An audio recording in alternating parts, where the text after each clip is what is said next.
Après avoir massacré toute la famille de Bouki Liyen, oncle Gaindé le lion lui laisse la vie sauve. Il lui conseille de se corriger avant qu'il ne soit trop tard. Bouki est devant les corps sans vie des siens. Il cherche désespérément un moyen de les ramener à la vie. Waran le Mille-Pattes lui conseille d'aller voir Ngouri la guêpe.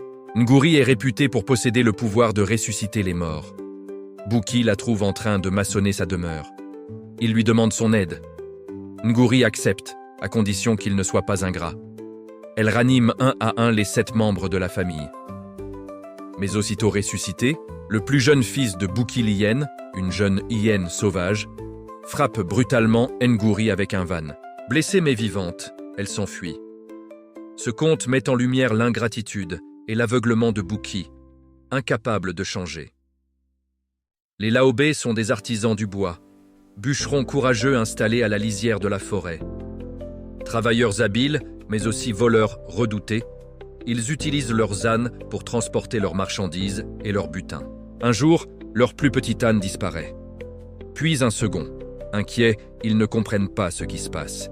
Leuc le lièvre, de passage, apprend leur mésaventure et leur promet d'enquêter. Il demande quelques jours.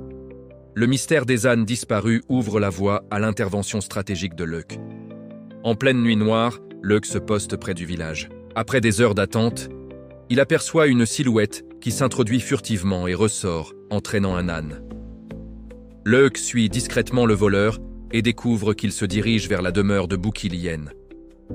En collant son oreille contre le mur, il entend Bouki et sa famille rire autour du nouveau butin. Le mystère est résolu. Bouki est le voleur. Leuc repart se reposer, prêt à mettre son plan à exécution.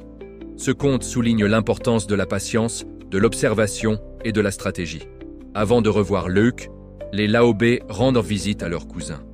Ces derniers affirment ne jamais être volés grâce à un âne savant qui braie dès qu'un intrus approche. Les Laobé demandent à l'emprunter, mais les cousins refusent. À son retour, Leuc s'intéresse particulièrement à cet âne. Il demande s'il comprend le langage des hommes. Les Laobé n'en savent rien, mais Leuc semble déjà préparer quelque chose. L'âne savant devient la pièce maîtresse du plan de Leuc. Leuc et les Laobé rendent visite aux cousins pour voir l'âne. En l'observant attentivement, Leuc comprend qu'il est réellement intelligent. L'âne répond aux questions par des gestes. Leuc lui demande s'il peut accomplir une mission et même faire le mort. L'âne accepte. Leuc obtient son prêt et lui explique le plan. Se rendre chez Bouki, se coucher dans sa cour et simuler la mort. Lorsque Bouki découvre l'âne étendu dans sa cour, il s'exclame, surpris mais ravi. Il appelle sa famille, voyant là une aubaine. Le piège est en place. La ruse de Leuc est sur le point de se refermer sur Bouki. Restez à l'écoute pour recevoir toutes les notifications et suivez la fin de cette histoire pour découvrir ce que le destin réserve à Bouki et l'âne savant.